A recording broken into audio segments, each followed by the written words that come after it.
Welcome to you all to today's webinar from Wevolver. I am your host, Samir Jabber, and today we'll be talking about powering the future of digital health. We'll uncover how Edge AI, and in particular, ultra-low power AI, is enabling smarter patient monitoring. We'll look at how Ambiq's proprietary spot technology or sub-threshold power optimized technology is pioneering body-worn AI, wearable AI, and remote patient monitoring solutions. Now, if you're new to this space, allow me to tell you a bit about Wevolver. Wevolver is a global platform and community that provides engineers with the knowledge and connections to develop better technology. Now, millions of engineers and developers like yourselves leverage Wevolver to stay up to date, to find the knowledge they need when they are developing products, and leverage the platform to make meaningful connections. Now, this webinar, for instance, comes from the recently released 2025 Edge AI Technology Report, of which Ambiq was a key sponsor. And this was an in-depth report about the current state of Edge AI and a view into the future of this technology. Now, if you haven't downloaded this report yet, the link should be in the comments. You can check that out. So now that's out of the way, let's meet our guest today. With me is Mr. Carlos Morales. Now, Carlos is the VP of AI at Ambiq, focusing on advancing AI across extensive mobile and portable devices within the IoT universe, using Ambiq's platform, which we'll hear a lot about today.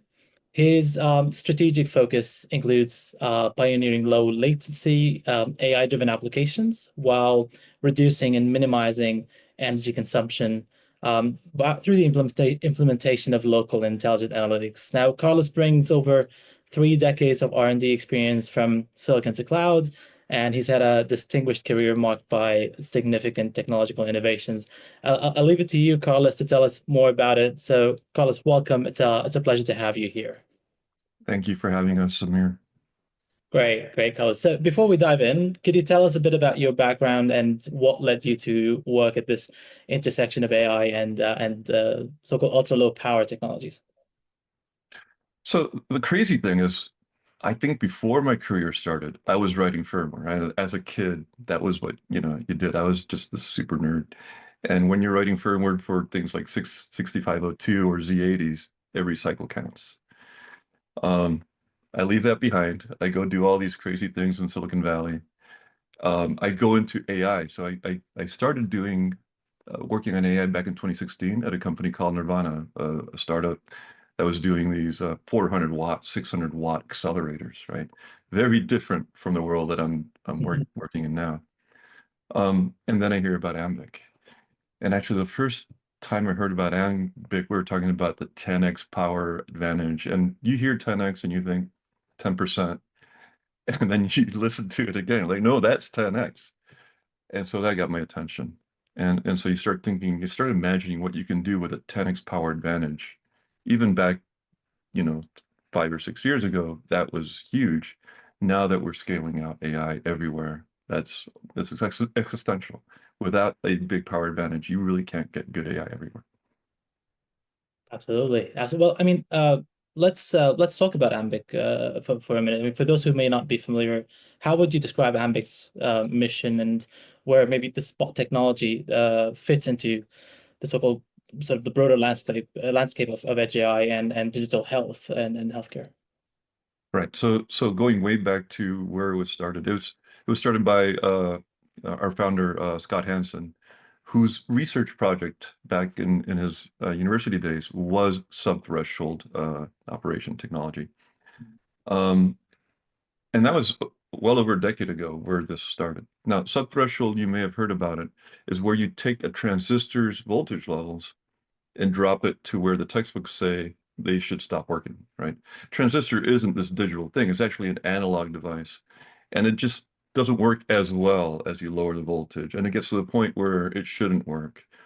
And so that's not true, right? If you have very carefully set up the environment, you can make a transistor work at very low voltage levels.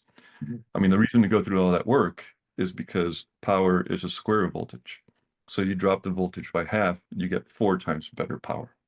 So the gains to be had from this kind of work are huge. Um, but first you have to solve all these problems. Like if you sneeze on one of these things in the lab, it stops working. If you shine a light on it, it starts working. If you uh, uh, you know, you it's a transistor, so there's a million little transistors on there. Each one is going to be slightly different, right? So all these process variations, temperature variations, voltage variations.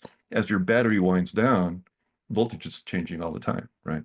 So you have to take all that into account and turn that into a practical thing. So with that in mind, with all those problems in mind, Ambiq set out with this mission to take intelligence everywhere, right? 10 years ago, intelligence wasn't AI, right? Maybe some people were thinking about AI. Intelligence was just compute everywhere, a ubiquitous compute. Um, Fast forward 10, 15 years, now it's crazy that we have this mature, super low power technology at the same time where power is getting so important to adoption of AI everywhere. Absolutely, absolutely. That this is I mean, it's a good segue to the topic that we'll talk about in a couple of minutes. But before we jump in, I want to say to the audience, if you have any questions to Carlos and myself, do feel free to put them into the chat or the questions section, and we'll make sure to get to them towards the end in a nice little Q&A session. Now, Carlos, before we talk about the power efficiency topic, one thing that I wanted to highlight is that recently in Embedded Worlds, you guys won the Embedded World AI Award. Now, first of all, congratulations on that. It's this is really great to hear. Now, you won this for so-called Heart Kit. Uh, Tell us about Heart Kit a bit. What earned it that recognition? Okay, so yeah, there's a couple of things here. One is when we think about body-worn AI and in general, just anything that's measuring the human body, um, if you're a data scientist, you get very excited, right? Because data scientists are driven by data. Like we're looking for this anything that has a rich source of nuanced data and a signal to be found in it. That's what we live for. And there's nothing more there's nothing that throws off more data that's more important to us and more nuanced than a human body. Um, Everything you do, like blinking, that throws off enormous amounts of data. Like just it tells you where you're looking, it tells you how healthy you are, and just multiply that by the rest of your body. And so I think heart is an easy target for this in terms of first understanding the importance of nuanced data. And also how do you build a product around that that's valuable to end users, from doctors all the way down to consumers. And so let me take an example of that, and then I'll kind of work my way into how we decided to develop Parkit. Can I share a slide real quick? Yes, please go ahead. All right. So when we think about a heartbeat, we all think about a heartbeat monitor. It's talking about, I mean, it's what you're thinking about is really every few milliseconds or every period, your heart's going to beat. That's sufficient for something like say I'm sorry, I'm talking and sliding at the same time is something I have not mastered. Let me switch the slides here real quick. Are you seeing the right one? I'm sorry, Samir. It does shows the heartbeat. Okay, Uh, yeah. good. So, that is a nuanced signal, right? Mhm. A heartbeat is not a boom, boom, boom. It has all these other rhythms kind of built into it. If you're just looking for the strongest beat, or the traditional way of doing it is looking for the strongest frequency, you're going to find your heartbeat. If you want to do anything else, if you want to start finding the nuanced differences in how the different muscles in your heart interact, uh, then you need to segment the model. So yeah, segment the signal. So you start finding all these kind of, the doctors do this, right? They go up and they mark it on the piece of paper. Um, and then you look at it over a period of time, and now you look at dynamic behaviors of your heart. So every heartbeat is going to be slightly different, and all that data, it's just it's mind-boggling, right? How much data you can get through this, get out of this. And so we set out to build we hired a heart expert. We set out to build a nuanced model that did all this for us. And we showed it to customers. They were very excited. And then he said, can we do this? Right. It turns out that customers don't want a pre-built model. I mean, some do. Most customers want the toolkit, so to speak, to build their own models. And so that's where HeartKit came from. Um, After a lot of iterations, we decided, okay, let's take a step back from building a model zoo with something like this, and let's build kind of a Lego kit, right? So that customers can pick and choose what models they want to do. And so this is the model for this is the pattern that we follow for all our other AI kits, right? We give you a certain set of tasks for folks who are joining this maybe with less AI background. An AI task is the feature that you're implementing, right? What is it? It's important about the thing. So if you're doing, I don't know, a dog detector, the task is detection of dogs. In this case, the tasks are denoising that signal because a lot of body-worn sensors are very noisy. Segmenting that signal, just what I just talked about, and then using that segmentation to do things like AFib detection and arrhythmia and tachycardia and a bunch of other uh, conditions that we were able to detect. So that's kind of pre-built for you, but maybe you have a different sensor. So you have a different data set. We give you all the data set prep. We even give you synthetic heartbeat generators because you don't maybe have a huge, population of people suffering heart attacks while you have monitors on there. So, you can synthesize that kind of data. And then finally, because we don't know what's important to you ahead of time, we give you a whole family of library of neural architectures that you can use to create your own personal model. All right.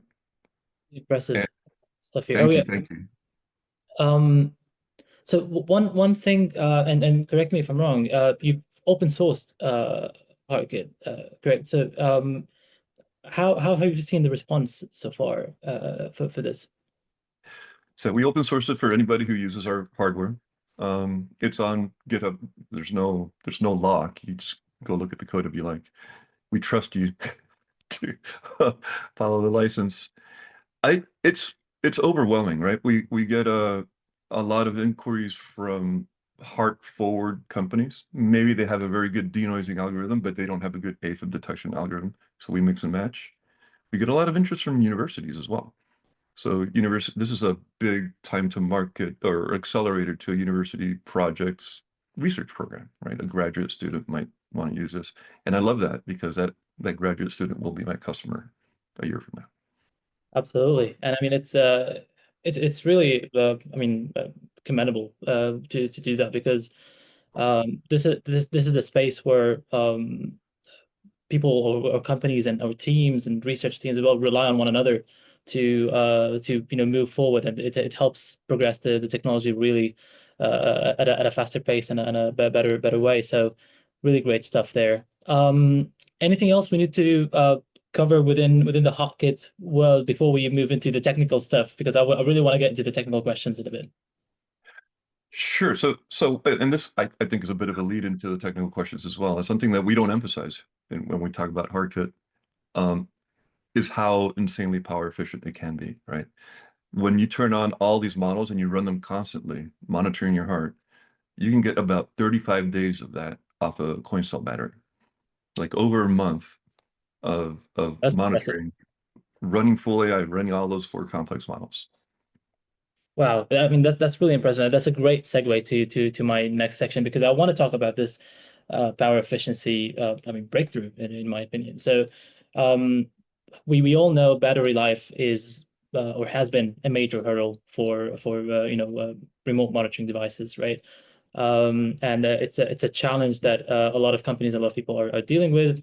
So how does Spot help sort of resolve this problem in a way that sort of enables this always on functionality that these devices require? Okay, yeah, so that's great. So just looking at it from a practical point of view, we can get into why it works, and I think I touched on that a little bit before in Yeah. terms of how subthreshold and all the other stuff around it works.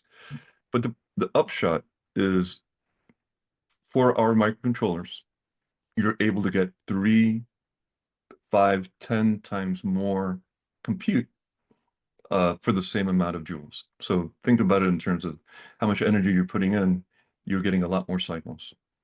The way I talk to my data scientists and our customers is you have free MIPS, you have free micro, MCPS, um, megacycles per second.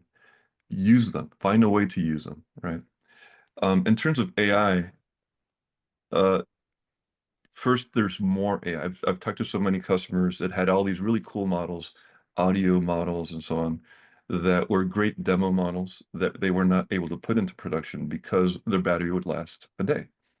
We've all heard of, some spectacular failures in the market because battery power, okay, this is very cool, but if you have to charge your glasses every hour, then it's not as cool. Um, so especially for remote patient monitoring, that battery life is important. There's some of our customers talk about something called compliance, which is fancy doctor speak for patients forget to charge their devices, right? So if you're not complying with the device monitoring requirements, then that's a problem. If you charge it every day, that is a problem, because most people won't. So it's important for these things to last from a doctor appointment to the next doctor appointment. So that's one of the uses of the 10x, 5x, 10x better power utilization. But you can Mhm. also just add more models and make them more accurate. Like graduate from a heart rate monitor to a AFib monitor, for example. That's concrete from what we just discussed. Yep. Yeah. I mean, speaking of that, like, and given that this 5x and 10x the efficiency that we're seeing here, can we talk about the AI workloads that are not possible Mhm. because of this, right? So you mentioned the heart, but I mean, as you said, the body is emitting all these, ton, I don't know, the really large volumes of data. So Mhm. can we talk about the workloads, the AI workloads that are not possible on these battery powered devices? It's I mean, and it's almost limited by your imagination and your data, right? At this Yeah. point, if you can think about it and you can collect data for it, you can do it. And I'm just thinking about a conversation I had this weekend. I have some friends who are not AI kind of savvy. I'm like, hey, Carlos, I had this great idea for X. And you think about it first thing. I say, yeah, you can actually do that, right? Now, do you need to hire a PhD to collect or MD PhD to collect your data for you? Probably. But conceptually, technically, there is no limitation. The the exciting things, so I think remote patient monitoring and remote health is one of the most important things that we're seeing as a society today. We are, our demographics are shifting. A lot of our population is aging. We're not producing a ton of doctors to go live in everybody's houses, and people want to age in place. They don't want to go into, managed care facilities. To enable all of that, you cannot do it without AI. Yes, you can detect heartbeats. Great. But can you distinguish brushing your teeth from having a seizure? You need AI for that. Can you detect a real fall from someone lying down? You need AI for that. And if you go to online, you can find already hundreds of fall detectors where it gets really interesting and where you need more sophisticated AI. The stuff that we can enable is, did you fall and is there somebody in the room with you? Right? That's a different kind of emergency, right? If there's somebody in the room with you, there's probably a caretaker with you. Um, it's not whether you had a seizure or brush your teeth. It's how many times a day are you brushing your teeth? Because that is a very strong health indicator. One of the things Mhm. that people stop doing is self-hygiene. So that kind of patient monitoring where it's longitudinal, it's over many days, and it requires very nuanced models to distinguish between different activities is what these new AI models or this new power kind of superpower is enabling. Impressive, and it's such a nice thing to hear that we're in this age of like, if you imagine it, you could do it, regardless of, the smaller steps that need to be done. But we are in that position today. So far we've talked about Hotkit as an example. We've talked about power efficiency. Another point within, let's say, the benefits of this approach is privacy, right? And this is one of the major challenges when it comes to technology, especially in healthcare, right? Healthcare, we're talking about sensitive data of patients. Now, um, how does Ambiq, or how does your approach enable the sort of more secure processing at the edge? Okay, and that's a great question. We think about this all the time. It turns out, and if you're listening to this webinar, you probably already know this, right? But there are multiple advantages to moving AI to your device, to on-body, as close to where the sensor data is as possible. And I'll get to privacy in a second, but think about things like latency. A fall detector is no good if you're sending data all the way to the cloud and 3 minutes later, you're like, maybe your mom fell. It's too late, right? You need immediacy, right? So latency by processing on board, that's very important. And for almost, I can't think of very many health monitoring cases where that latency is not critical. Mhm. And we can get into also hearing aids in a bit, where, of course, sub-millisecond latency starts getting critical as well. Yeah. Um, there's power efficiency. So again, we're Ambiq is just completely power obsessed. Turns out it's lower power to compute on the data locally than to send it over RF. So you save about 40% of your battery life by not sending your ECG data to a smartphone. Um, and then there's privacy and security. If you think about the kind of data that we're operating on and the kinds of insights that we're operating on, okay, HeartKit, that's an ECG. But we're talking about things where they listen to your voice, not necessarily to the words that you're saying, and can detect early onset dementia. So just the patterns of your voice, the patterns of how you're speaking can give away a lot about your health state. And that is now you start getting critical. Do you really want a large conglomerate knowing this? Or do you want your phone to talk to you and your doctor only? That's Yeah. where it gets critical. Um, and then there's one more thing that is uh, probably something that's impacting your audience as well. When you compute in the cloud, you have to pay that cloud. Your Amazon bill could get pretty chunky. And it's not So cheap. as you're starting out, maybe it makes sense. But once you scale out, like one of these big customers that are handling, tens of millions of end customers a month, that can get that's significant. So you reduce your overall operating expense by moving Mhm. to the device as well. Well, since we're talking about reducing cloud dependence, there are certain techniques, right? Like, for instance, looking at local sensors, and sort of the technique called local sensor fusion, right? And stuff like radar as well. How do you see these techniques? So what role do you see these techniques playing in reducing this cloud dependence? Like, maybe, I mean, we've talked about an aspect of this, but let's dive a little deeper into it. Yeah. So almost all of these kind of health related things will involve some form of sensor fusion. Um, Simple things like inertial detectors, well, even that is fusing like 6 dimensions, right?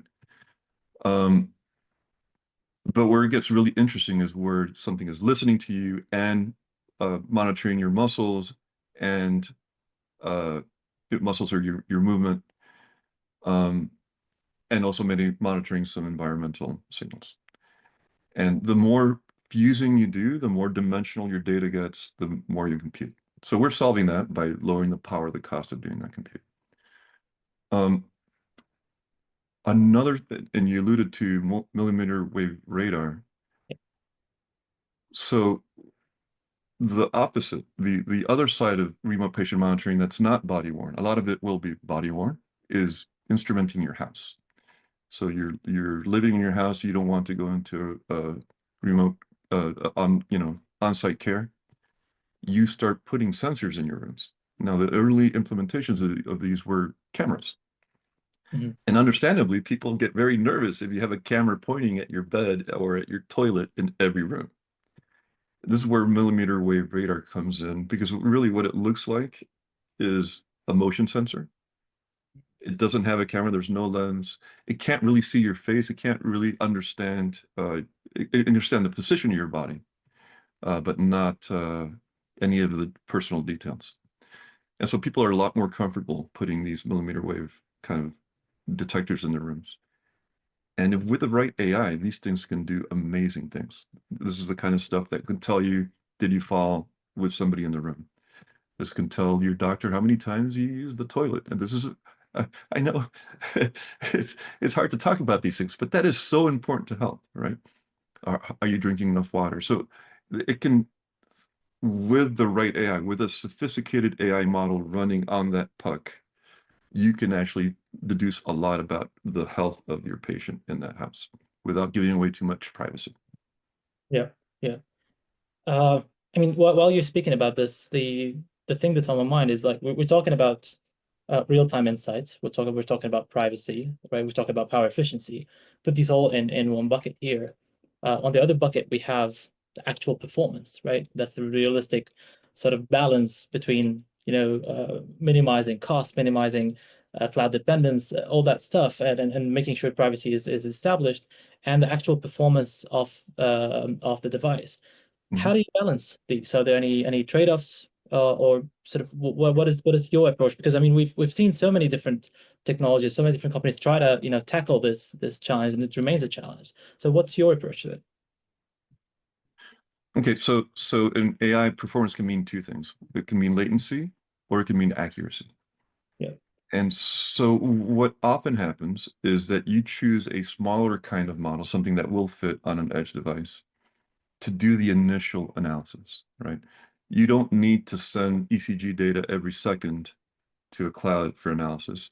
You only need to send it when something interesting happens, right? So when an afibral situation happens, you turn on the radio and you alert the doctor and you send them the ECG and the doctor can do the next level thing. Or maybe the cloud. Cloud has a much more sophisticated, huge multi-watt. For us, multi-watt is amazing, right? I talk about microjoules, not joules. Um, Model to do a fine discrimination of what actually happened. But for 99% of the time, really, you're doing human anomaly detection. You're looking for interesting things that happened in a sea of non-interesting, hopefully non-interesting things. Um, so my mantra is always the right compute in the right place.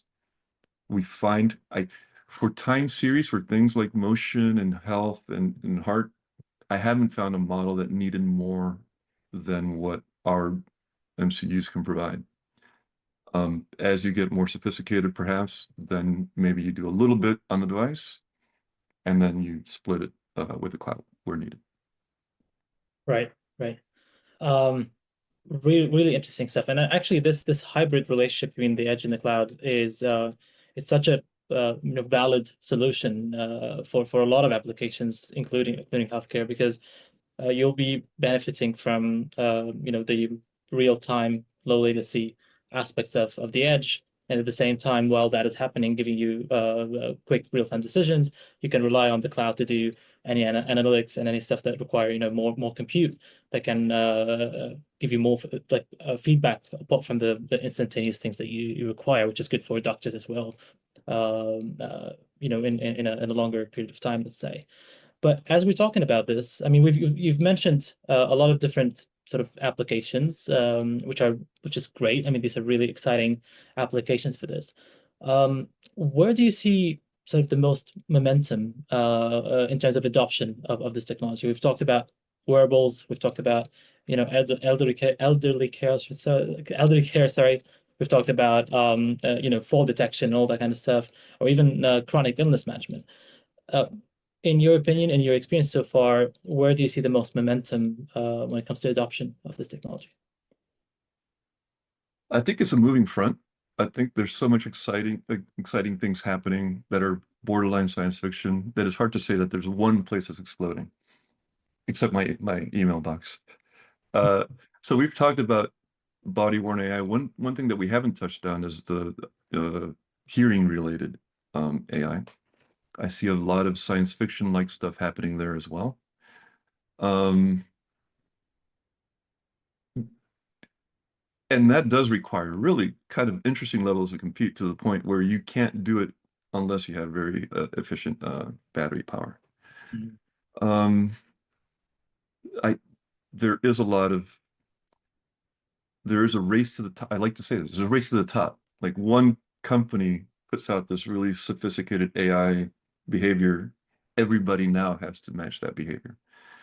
And so we can, from a practical point of view, what we're seeing is the beginnings of what I call semantic hearing.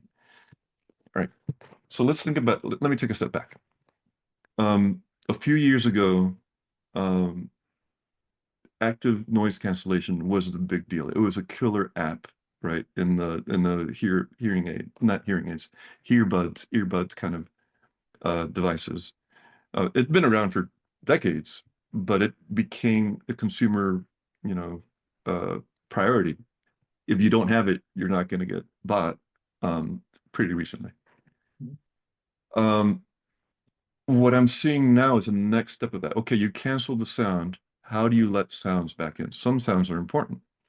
The implementations today are not so good. My hearing devices detect if I speak, and then they turn off noise cancellation, which is fine in a conversation. But if you're in an airplane, suddenly you get this, you know, burst of Right. sound every time you talk to the flight attendant.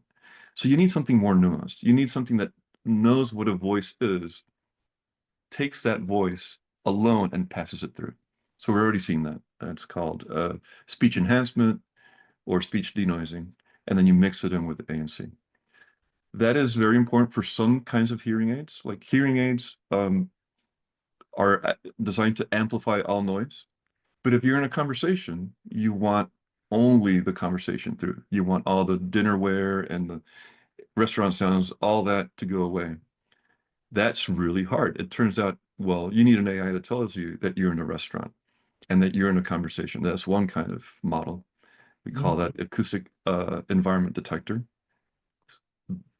It's super hard. It sounds like an easy thing, but restaurants and airplanes and subways, when you're listening to just nothing, they sound the same, right? They kind of to Well, if I played three clips from three different places, it would be hard for a human to detect that they're different places. So you have that, and then you have the kind of the thing that extracts speech from everything else and lets it through.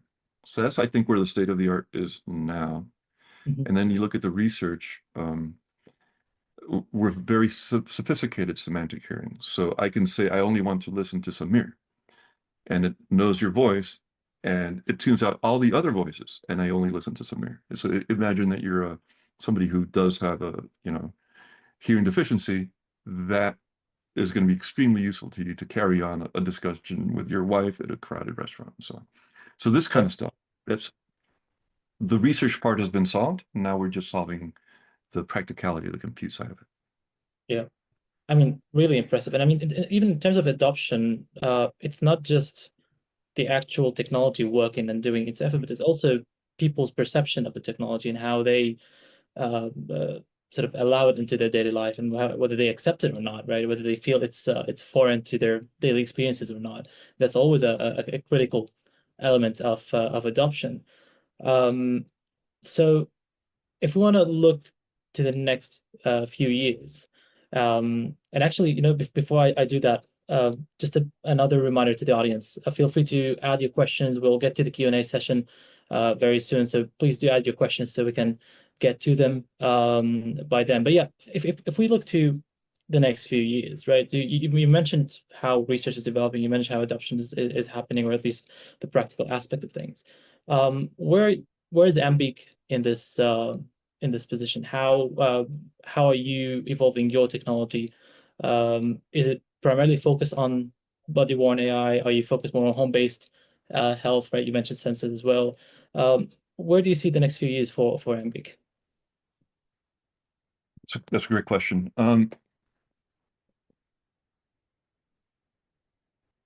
the value here, right, is that we're extremely low power. So it really, you know, the flip side of that is AI needs a lot of power, right? So if you're going to do sophisticated AI, you need that power advantage.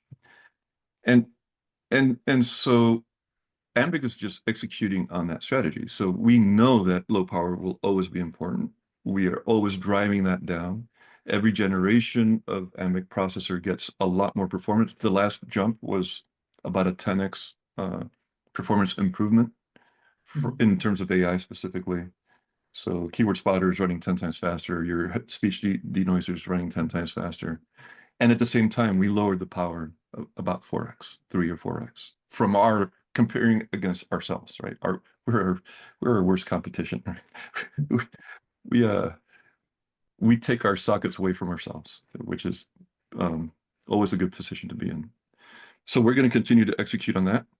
Um, Along with this, so one of the interesting things is that you need more memory. The more sophisticated models need more memory. In the embedded space, that means an external device. That's bad because external devices have wires and they're wiggling and they use a lot of power. And because we are power obsessed, we don't want to do that. So we're looking for solutions in that space as well. Um, Basically, we're just pushing that envelope that we already have an advantage in every direction. Interesting, really interesting. I mean,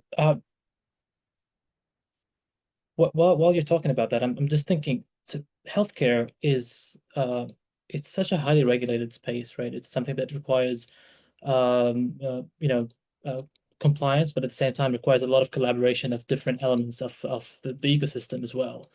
Mhm. So do you foresee, or how do you foresee collaborations between, let's say, device makers, technology providers, healthcare providers, silicon companies? How do you see that becoming more and more crucial? In your experience, how has it been so far, and how do you see it in the next few years? I mean, that's a really insightful question. You're right. This is not something that one company can solve, and no company should be trying to solve.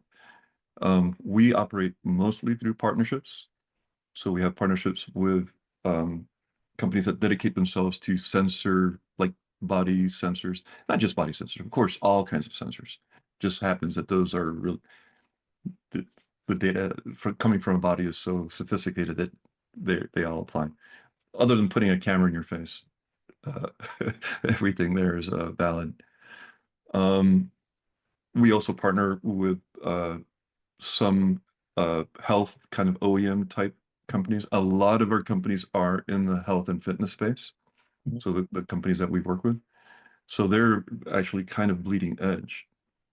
Some of these smartwatches um, are basically walking health devices. They don't just tell you how many steps you took that day. They tell you if you're twisting a foot, or if your gait is off, or if your gait is changing over time.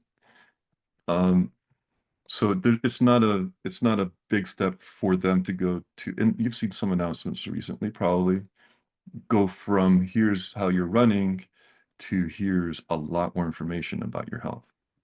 Um, Not all device, it has to be like FDA approved. Oh, medical devices that are specific for medicine are FDA being the United States regulator, but there's other, of course, worldwide, there's different regulators.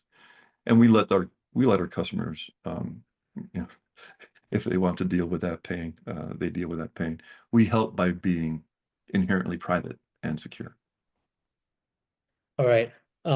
Great stuff, Carlos. Thank you for this really insightful conversation. Now, let's jump to the Q&A and see what kind of questions we've received from the audience. So, please, as we answer some of the questions, feel free to add any of your questions that you have as well. But this has been really, really interesting, Carlos. Let's check one of the questions that I have here is focusing on barriers to entry, right? So, uh, put another way, where can innovative health AI companies create value in this space? Okay, so the good news is these models are not. the $10 million like DeepSeek, DeepSeek made noise about, okay, they train a model for 6 million. No, these are $2,000. No, my desktop computer is $2,000 and it takes a day to train a model or 2 days. So if you're a data scientist and you know AI, the barrier to entry then becomes data, right? Um, a lot of us, there are, because universities and hospitals like to collaborate, there are a lot of rich public data sets that are not encumbered, that you can use them as long as they're not commercial. You can use them to produce your models. For the more edgy stuff, like I briefly mentioned, detecting dementia, um, that does take a sophisticated data set and labeling, right? So really depending on how far you are from the standard, excuse me, from the standard. Oh, no, it's not resolving. From the standard data sets, you may have to put a lot more effort into creating your data set. Right, right. Oh, interesting. I do have another question here, and it's more focused on protocols. So, this person's asking, after you've locally analyzed the data that, say, you don't want or cannot analyze a device, you have to, look at transmitting that data. So, what transport and application protocols do you use for that? That's very application specific. Most of our customers will split their application, smartphone, wearable, so on. And it really depends on what kind of data you're transporting. Okay, yeah, In interesting. terms of the RF, we support Bluetooth, right? BLE and variants, so that you would just kind of packetize it there. Mhm.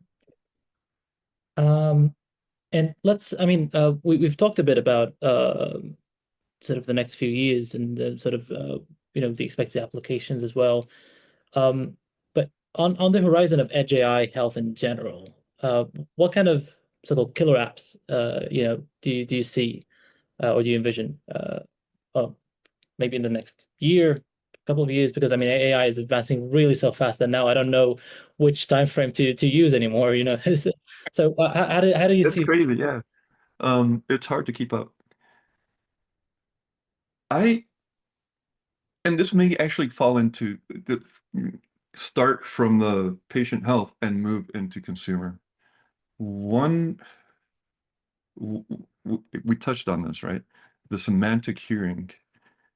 Um, I can see a very near future where you're attending a concert, very loud, maybe you're a very loud venue like a bar or something, and we all grew up yelling at our friends, trying to get them, hearing their conversation and getting them to hear our conversation. I think that's going to be a thing of the past.